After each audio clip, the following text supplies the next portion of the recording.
Bismillahirrahmanirrahim. Assalamualaikum warahmatullahi wabarakatuh. Perkenalkan, nama saya Fatahiyatul Amanah, NIM 21502200063.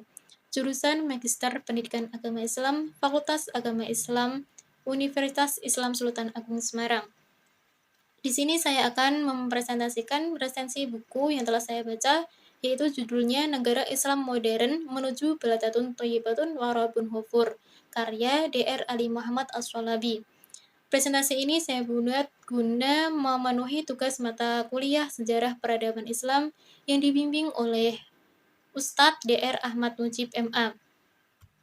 Yang pertama, saya akan menyampaikan identitas dari buku ini. Nama buku ini Negara Islam Modern, seperti ini bukunya. Pengarangnya yaitu Dr. Ali Muhammad As-Shalabi. Kemudian diterjemahkan oleh Ali Nurdin. Penerbit dari buku ini adalah Pustaka Al-Kautsar, cetakan pertama, tahun terbit April 2017. Tebal buku ini yaitu 496 halaman. Dalam buku ini tidak hanya membicarakan konsep negara Islam, namun juga memberikan gambaran bagaimana sesungguhnya negara Islam dalam konteks kekinian. Apakah negara Islam itu ada? Bagaimana konsep negara Islam itu? Apakah ada rekam jejak sejarah dari perwujudan konsep negara Islam tersebut?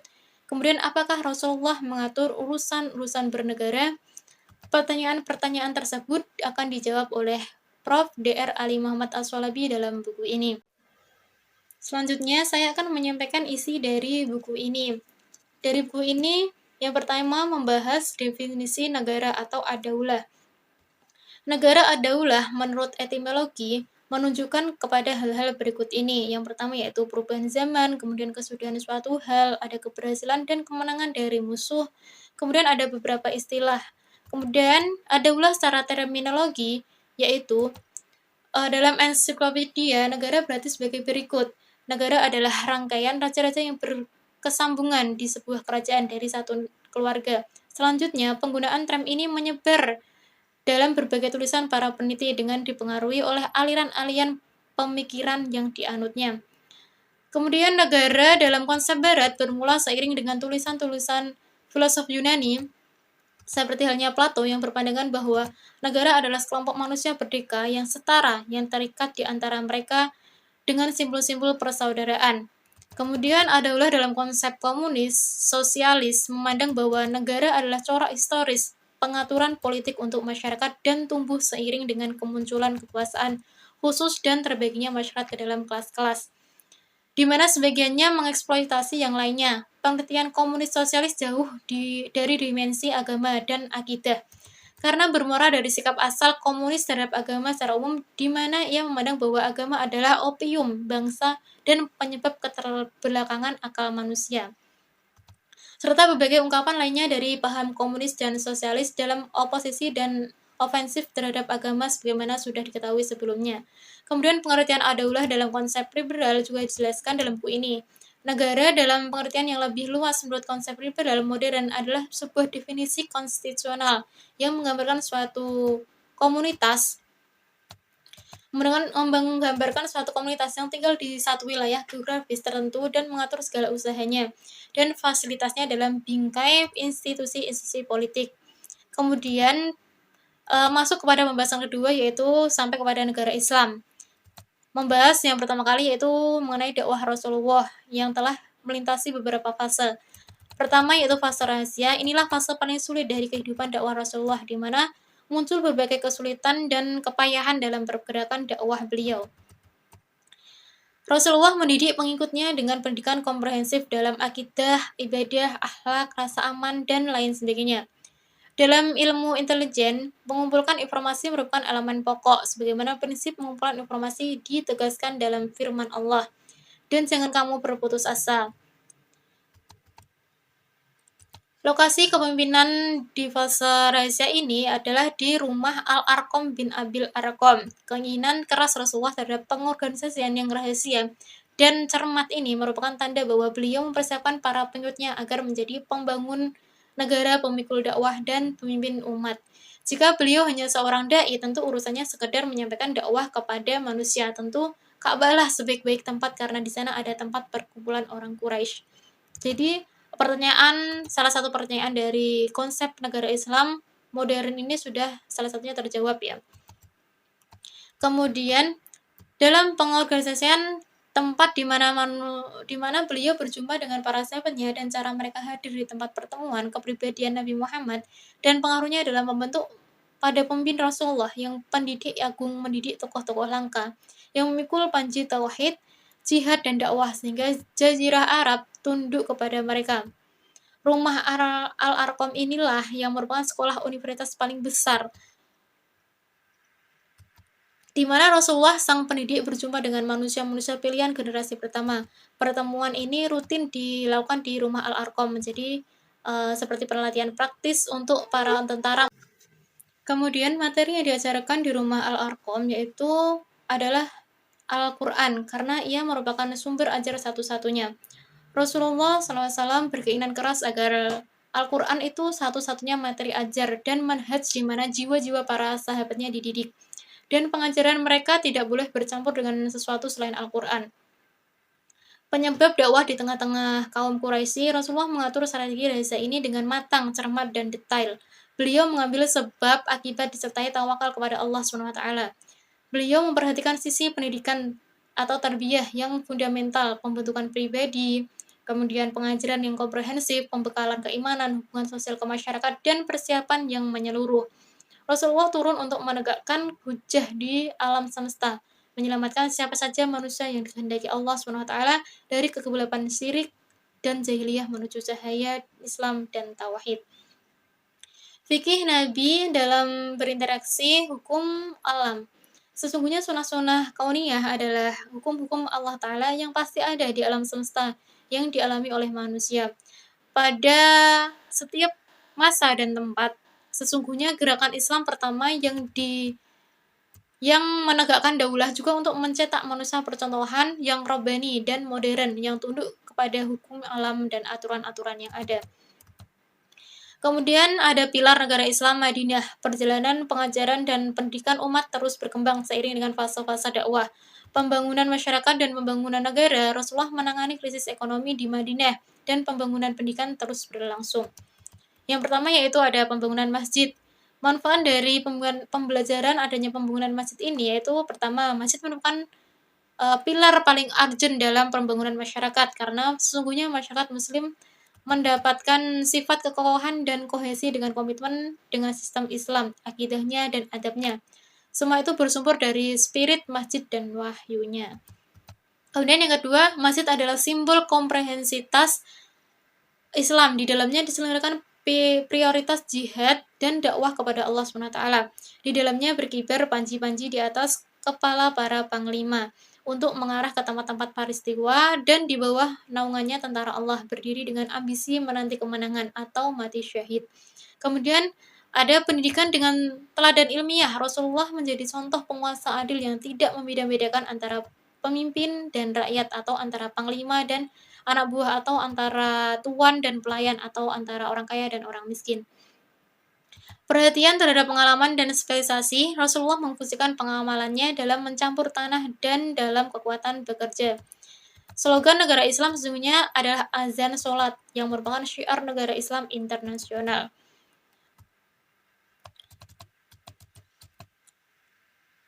Persaudaraan antara mujahidin dan ansar merupakan langkah yang tidak lebih urgent dari langkah pertama dalam mendirikan masjid, agar masyarakat muslim menjadi kohesif, bersatu dan pembentukannya yang baru saja menjadi jelas. Berbagai pelajaran manfaat dan cermin paling penting dari persaudaraan antara muhajirin dan ansor yaitu pertama, ikatan akidah adalah fondasi hubungan. Kemudian yang kedua ada cinta kepada Allah SWT merupakan fondasi konstruksi masyarakat madani sipil. Kemudian yang ketiga, nasihat di antara orang-orang yang bersaudara di jalan Allah. Kemudian yang keempat, nilai-nilai kemanusiaan dan prinsip-prinsip ideal. Kemudian yang kelima, yang terakhir, konstitusi negara Madinah. Konstitusi negara Madinah di dalam sumber-sumber lama dinamakan Alkitab atau Asy-Syahifah atau lembaran, sedangkan kajian-kajian modern dinamakannya konstitusi, yaitu undang-undang. Keserupaan gaya traktat atau yang dinamakan perjanjian dengan surat Nabi Muhammad SAW memberikan penguatan lainnya. Pertama, surat perjanjian Rasulullah di antara kaum muhajirin dan ansor. Kemudian Penetapan pengertian umat di dalam traktat umat mencakup kaum muslimin seluruhnya, muhajirin dan ansor juga. Dan orang-orang yang mengikuti mereka termasuk orang-orang yang bergabung dengan mereka dan berhijrah bersama. Kemudian definisi kewarganegaraan. Lembaran traktat menganggap orang Yahudi bagian dari warga negara Islam yang hidup di dalam pelosoknya sebagai warga negaranya. Kemudian wilayah negara di dalam lembaran traktat disebutkan bahwa bagian dalam IASIB diharamkan bagi peserta traktat. Ada kebebasan dan hak manusia. Sesungguhnya lembaran traktat ini menunjukkan dengan jelas terang akan kejeniusan Rasulullah dalam memformulasikan materi-materinya dalam membatasi hubungan berbagai pihak satu dengan yang lainnya. Lembaran traktat mendeklarasikan bahwa berbagai kebebasan terpelihara seperti kebebasan akidah dan ibadah, hak keamanan dan sebagainya. Kebebasan beragama dijamin bagi kaum muslimin agama mereka dan Yahudi juga. Traktat tersebut sudah mencakup berbagai hal paling sempurna dan yang dibutuhkan negara berupa elemen-elemen konstitusi dan manajerial dan hubungan individu dengan negara. Al-Quran terus-menerus turun di Madinah selama 10 tahun. Yang terakhir yaitu membahas referensi tertinggi milik Allah dan Rasul-Nya. Mengenai pembahasan traktat ini tersebut menjadikan keputusan dalam segala hal di Madinah kembali kepada Allah SWT dan Rasul-Rasulnya. Di dalam traktat sudah menetapkan 3 kekuasaan, yaitu legislatif, eksekutif, dan yudikatif. Rasulullah berusaha keras dalam melaksanakan segala perintah Allah melalui negara barunya karena realisasi kekuasaan untuk Allah terhadap umat hanya berupa penyembahan secara murni untuk Allah SWT. Pembahasan selanjutnya yaitu masuk kepada sunnah Allah. Sunnah yaitu sunnah membela diri dan gerakan ekspedisi. Hal ini tampak jelas di era Madinah bersama gerakan ekspedisi, delegasi, dan berbagai perangan yang diikuti Nabi Muhammad melawan kaum musyrikin. Kita perhatikan di dalam surah Al-Baqarah bahwa datang setelah penyebutan salah satu contoh konflik antara kebenaran dan kebatilan yang direpresentasikan di sini pada Talut bersama bala tentaranya yang beriman dengan Jalut bersama para pengikutnya. Allah memberikan catatan akhir ayat tersebut dengan firman-Nya, tetapi Allah mempunyai karunia yang dilimpahkannya atas seluruh alam. Manhaj Rasulullah dalam membentuk mujahid muslim bersandar kepada 2 jalan yang seimbang, yaitu arahan moral dan latihan praktik. Apa sih arahan moral? Yaitu Rasulullah berusaha mengangkat moral pada pejuang dengan memberikan harapan meyakinkan dengan kemenangan atau surga. Sejak saat itu dan setelahnya, harapan tersebut telah mendorong pejuang muslim di medan perang dan memotivasinya untuk mengorbankan kekuatan psikis, fisik, dan taktis demi memperoleh kemenangan. Kemudian apa yang dimaksud dengan latihan praktik ya? Yaitu Rasulullah berusaha menyadarkan segala energi umat yang mampu untuk berkorban dan memberi kepada para lelaki, perempuan, anak-anak, pemuda, dan orang tua. Dan juga mengasah kemampuan atas segala kepiawaian dalam pertempuran berupa menusuk dengan tombak, menebas dengan pedang, dan melempar dengan anak panah, dan bermanuver di atas kuda. Para sahabat mengikhlaskan jihad mereka untuk Allah SWT karena tamak kepada pahala dan takut kepada siksanya, sehingga ucapan mereka untuk Allah dan mereka membelanjakan hartanya demi mencari keridhaan Allah SWT. Adapun tujuan jihad yaitu melindungi kebebasan akidah, kemudian menjaga syiar dan ibadah, mencegah kerusakan dari bumi, ujian pendidikan, dan perbaikan menakut-nakuti musuh, menghinakan dan merendahkan mereka, melemahkan tipu daya mereka, menguak orang-orang munafik, dan menahan permusuhan orang-orang kafir. Kemudian buku ini juga menjelaskan ekspedisi yang ada pada peperangan atau perjuangan jihad Rasulullah dengan pengikutnya, yaitu ekspedisi dan delegasi perang paling penting yang mendahului perang Badar Kubro, yaitu orang-orang Quraisy mulai mendeklarasikan kondisi perang dengan negara Islam di Madinah. Pada saat itu pula turun izin berperang dari Allah secara alami. Negara Islam berinteraksi dengan orang-orang Quraisy. Sesuai dengan yang dituntut dalam situasi perang ini, berbagai ekspedisi dan perang tersebut mendahului perang Badar Kubro.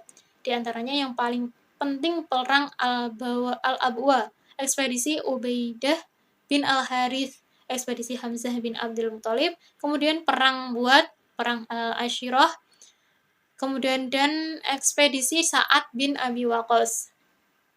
Selain ekspedisi, ada penjagaan para sahabat sendiri untuk Nabi Muhammad SAW. Para sahabat mengawali Rasulullah dengan pengawalan pribadi. Ummul Mukminin Aisyah berkata, suatu malam Rasulullah tidak bisa tidur, serta bersabda, andikan malam ini ada orang soleh dari umatku yang mengawalku. Tiba-tiba kami mendengar sas serta suara senjata. Beliau bersabda, siapa ini? Seorang menjawab, saat wahai Rasulullah, aku datang untuk mengawalmu. Masya Allah ya. Rasulullah pun tidur hingga kami mendengar suara dengkurannya. Peristiwa ini terjadi sebelum perang Badar. Kemudian ada teks dokumen perjanjian bersama Bani Damrah dan komentar terhadapnya. Dengan nama Allah yang Maha Pengasih lagi Maha Penyayang, surat ini dari Muhammad Rasulullah untuk Damrah bin Bakar bin Abdi Manat bin Kinah bahwasanya mereka aman pada harta dan jiwa mereka. Sesungguhnya mereka berhak mendapatkan pertolongan melawan orang yang menyerang mereka kecuali jika mereka memerangi agama Allah SWT. Selama lautan masih membasahi bulu domba. Kemudian tujuan-tujuan dari ekspedisi perang ini yaitu saat kita mempelajari gerakan ekspedisi dan peperangan yang dipimpin oleh Rasulullah dengan cermat, mendalam, dan analitis, kita bisa mendapatkan berbagai tujuan dan mengetahui beberapa yang mengisyaratkan berbagai pelajaran cermin dan manfaat. Di antaranya tujuan ekspedisi yang berhasil direalisasikan. Yang pertama, memperlebar wibawa negara di dalam dan di luar. Mendapatkan berbagai kabilah dan menyusutkan perang orang-orang Arab Badui. Korelasi berbagai ekspedisi ini dengan gerakan penaklukan. Kemudian ada rasa aman. Sesungguhnya sebab paling penting dalam menjaga dan membangun negara adalah adanya rasa aman pada warga negaranya sejak mata mereka terbuka dalam kehidupan. Dan negara dibangun dengan mendirikan lembaga-lembaga keamanan di atas fondasi kokoh berupa pengetahuan, ilmu, kesejahteraan, dan keterjagaan. Perencanaan dan manajemen. Sesungguhnya perencanaan yang sehat dan manajemen yang sukses termasuk sebab-sebab yang menjadi fondasi dibangunnya negara. Sesungguhnya arti perencanaan dalam Al-Quran adalah persiapan pada hari ini untuk menghadapi apa yang akan dihadapi manusia dalam kerjanya atau kehidupannya di masa yang akan datang.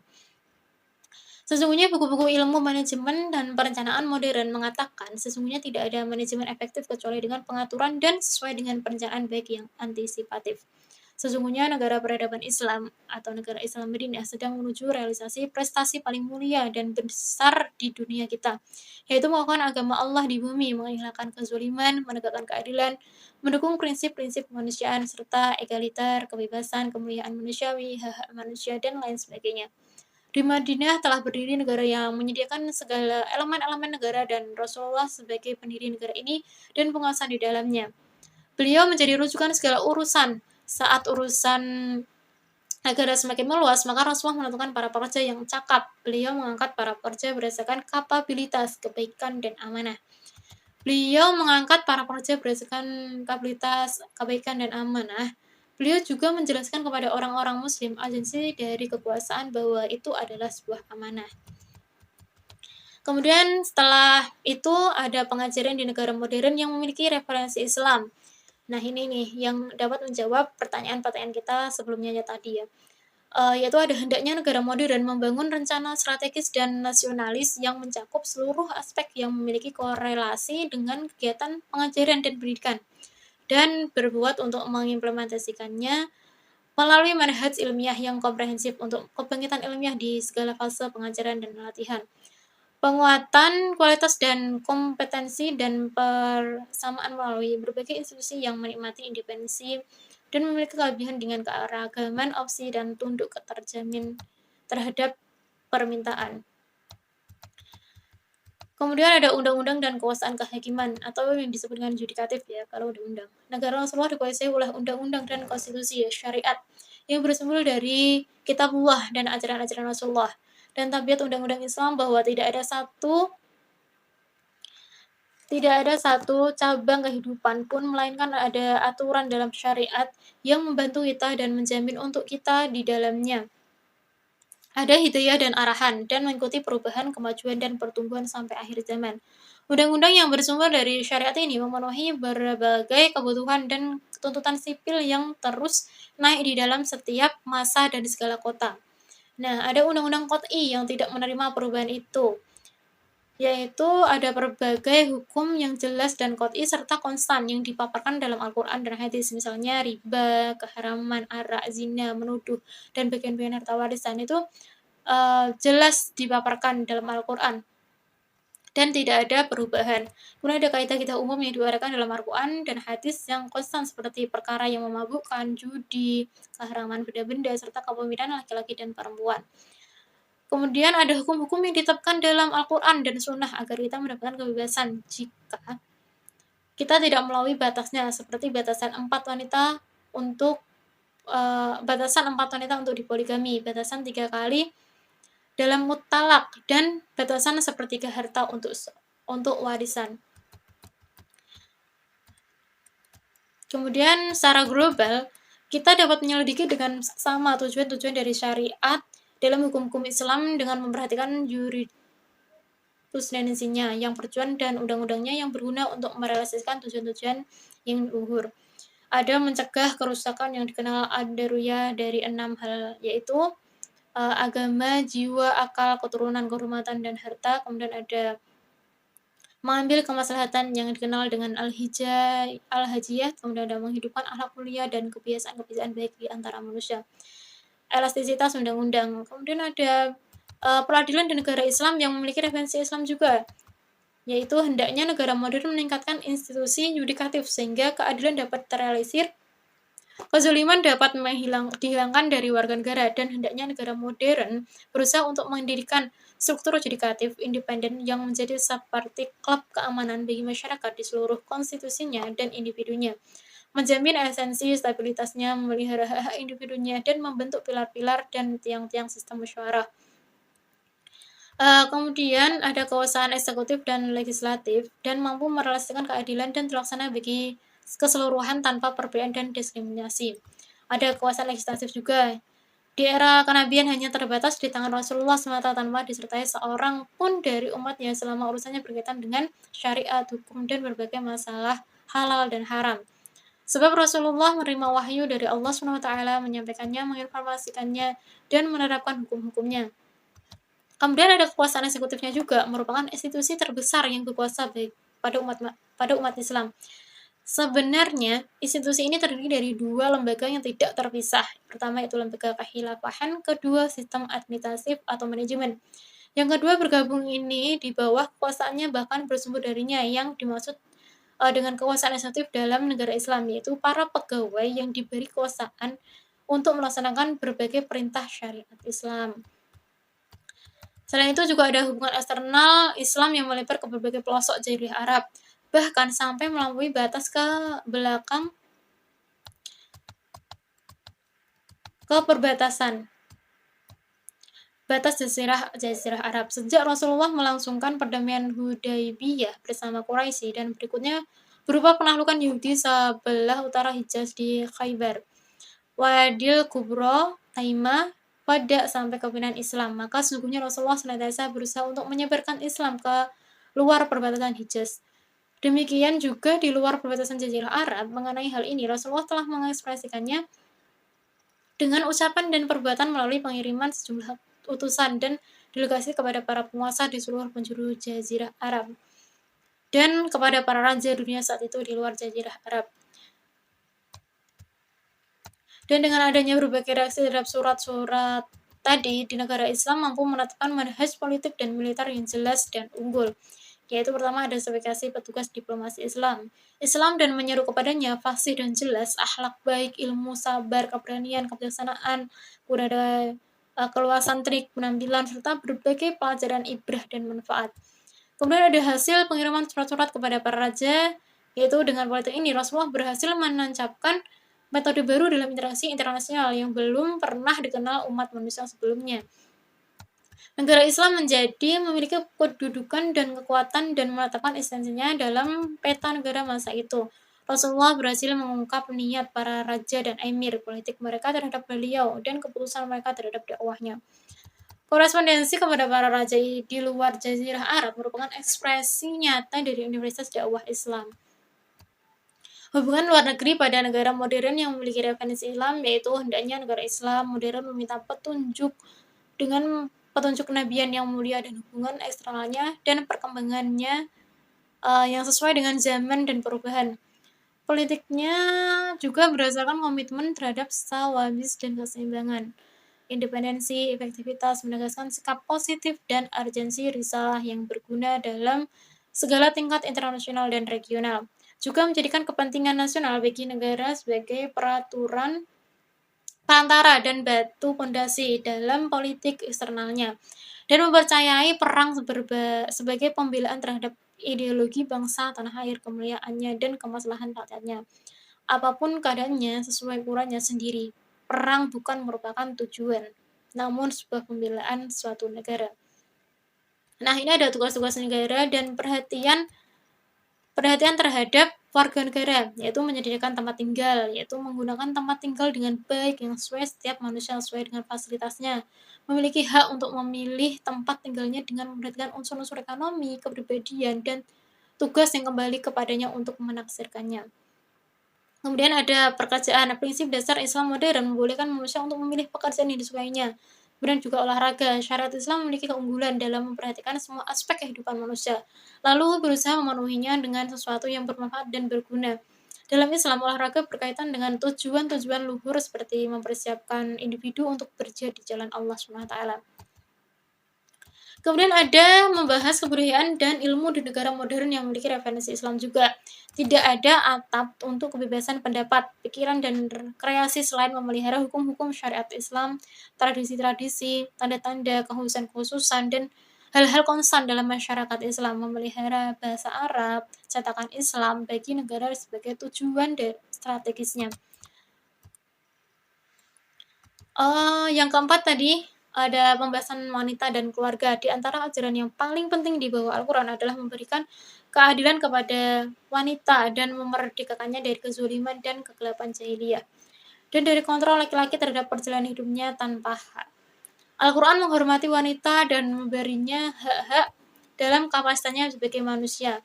Ini adalah bait-bait yang saya sukai sebagai perempuan. Isinya sangat menyentuh ya, sangat menyentuh dan membuat saya tertarik dengan buku ini, yaitu pada kalimat ini. Al-Quran menghormati wanita dan memberinya hak-haknya dalam kapasitasnya sebagai manusia, memulihkannya dalam kapasitasnya sebagai wanita, memulihkannya dalam kapasitasnya sebagai anak perempuan, memulihkannya dalam kapasitasnya sebagai istri, menghormatinya sebagai ibu, dan menghormatinya dalam kapasitasnya sebagai anggota masyarakat. Pembuat syariat Allah membuat beberapa tujuan dari pembentukan keluarga, di antaranya memiliki keturunan, merelasikan ketentraman, rasa kasih sayang, menjaga keturunan, terus juga menjaga kehormatan, ihsan, dan menjaga agama dan keluarga. Perempuan dalam negara modern yang memiliki referensi Islam sebagai berikut: menetapkan sistem jurisprudensi yang menjamin untuk memerangi segala ragam perbedaan atau pemisah atau kekerasan terhadap wanita. Kemudian ada berusaha menetapkan strategi nasional untuk memajukan realitas wanita, menjadikannya ahli, menyibukkannya, dan melatihnya dengan cara kerja sama dengan organisasi-organisasi internasional dan regional yang memiliki keterikatan. Kemudian ada berusaha mengokohkan ikatan keluarga dan mefokuskan kepada nilai-nilai dan pemahaman-pemahaman kemanusiaan. Dan dia memberikan dukungan psikis dan moral kepada para wanita yang mengalami kekerasan, wanita yang dicerai, janda-janda, wanita yang dilantarkan, dan wanita narapidana. Kemudian ada merelasikan hubungan dengan wanita untuk meneliti problematikanya dan mengevaluasi situasinya, mengambil pengalaman pionir secara regional dan internasional yang selaras dengan masyarakat dan mengusulkan politik dan solusi yang mendukung bagi kemajuan wanita. Kemudian ada selain wanita, kita juga membahas masa kanak-kanak dan pemuda. Anak-anak adalah salah satu pilar keluarga. Anak dilahirkan dalam kondisi lemah dan tidak berdaya secara mutlak. Hikmah Allah berkehendak manusia menjadi makhluk paling banyak membutuhkan kepada lainnya setelah kelahiran. Dan dalam waktu yang sangat lama di antara makhluk-makhluk bersandar kepada selainnya, membutuhkan asuhan, perhatian, pengasuhan, dan lainnya.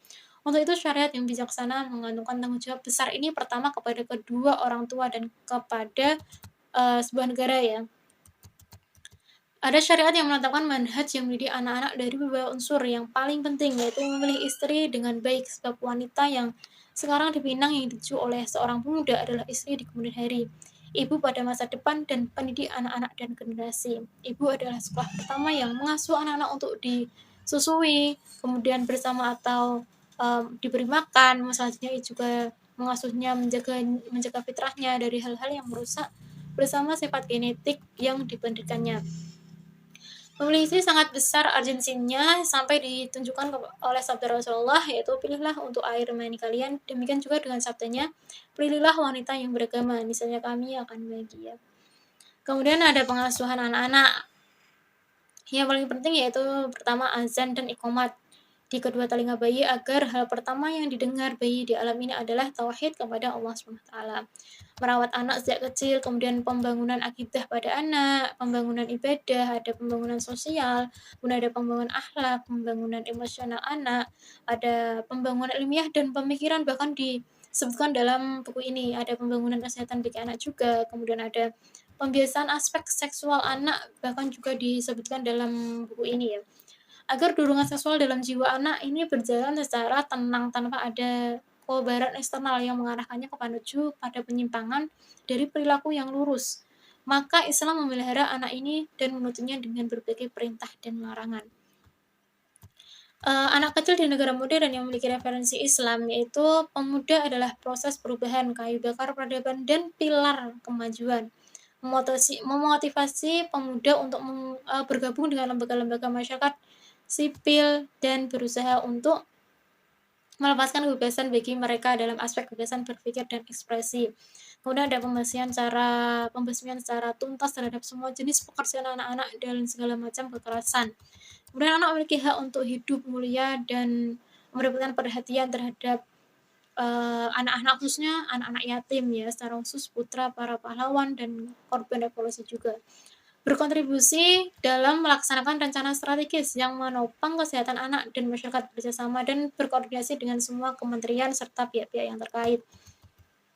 Selain itu ada jompo. Negara Islam modern berusaha dalam penyiapan para jompo yang memiliki kebutuhan khusus untuk menjaga minimal dari kemampuan fungsional sepanjang hidupnya. Ada memastikan kesampaiannya pelayanan medis, kemudian ada memperbaiki kesehatan orang jompo, menjamin perbaikan yang kontinu atau berlanjut untuk kondisi makanan bagi orang jompo. Selain itu ada pemeliharaan berbagai kelompok khusus. Berikut pembicaraan mengenai kelompok tersebut, yaitu pengayoman para janda, menikahkan dan membebaskan anak-anak perempuan miskin, ada pemeliharaan anak-anak pungut, dan lain sebagainya. Lingkungan, yaitu lingkungan Islam berhendak menjaga lingkungan dengan segala komponennya lewat membangun prestasi sempurna terhadap kehidupan sistemnya dan tuntutannya berupa kemajuan atau pengembangan sesuatu dengan kaidah-kaidah permanen yang tidak berubah dan tidak berganti seiring dengan perubahan zaman di tempat. Nah, ini juga ada referensinya di negara Islam ya, yaitu persiapan pengawasan dan penerapan standar-standar dan tata tertib yang berhubungan dengan lingkungan tadi, atas kualitas udara, pemeliharaan sampai lingkungan laut juga, ada pencegahan pencemaran air dan tanah, pokoknya segala macam yang ada pada lingkungan. Kemudian ada kesehatan, manusia menjadi sehat jika dalam kondisi sesuai dengan apa yang diciptakan Allah kepadanya dalam tubuhnya dan ruhnya. Jika ia keluar dari fitrah, maka tubuhnya akan sakit dan ruhnya akan menderita dan membutuhkan pengobatan hingga sembuh dengan kembalinya ke penciptaan normal. Dan sebaik-sebaik pengobatan adalah Al-Quran.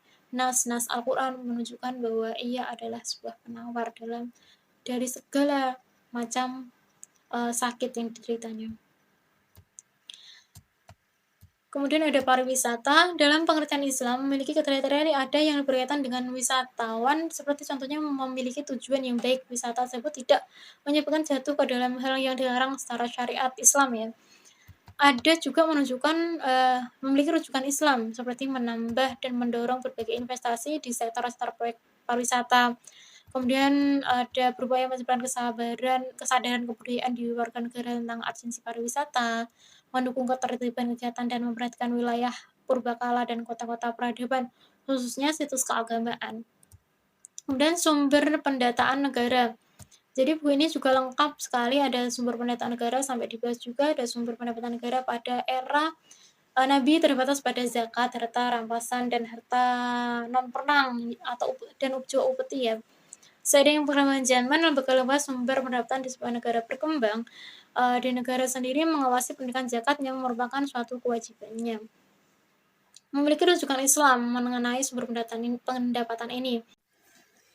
Itu tadi ringkasan dari isi buku ini. Kemudian kesimpulan dari buku ini yaitu dihadirkan sebagai upaya penting dalam membangun politik Islam yang beradaban sehingga hukum Islam Allah dapat tegak dan kemaslahatan manusia dapat tercapai. Konsep-konsep Islam dalam bernegara juga kompatibel bagi zaman modern saat ini. Islam adalah agama yang selalu dapat beradaptasi dengan ruang dan waktu. Berbeda dengan cara pandang sekuler yang memisahkan urusan-urusan agama dengan negara ya. Islam justru memiliki pandangan bahwa nilai-nilai agama dan negara tidak dapat dipisahkan.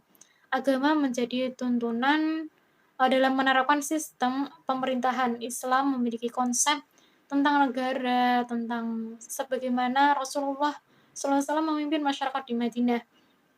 Islam juga mengatur tentang kepemimpinan dan sistem pemerintah yang dengannya tegak segala keadilan. Bila taufiq wal hidayah, itulah tadi resensi buku dengan judul Negara Islam Modern oleh saya. Bila ada kesalahan mohon dimaafkan. Bila taufiq wal hidayah, wassalamualaikum warahmatullahi wabarakatuh.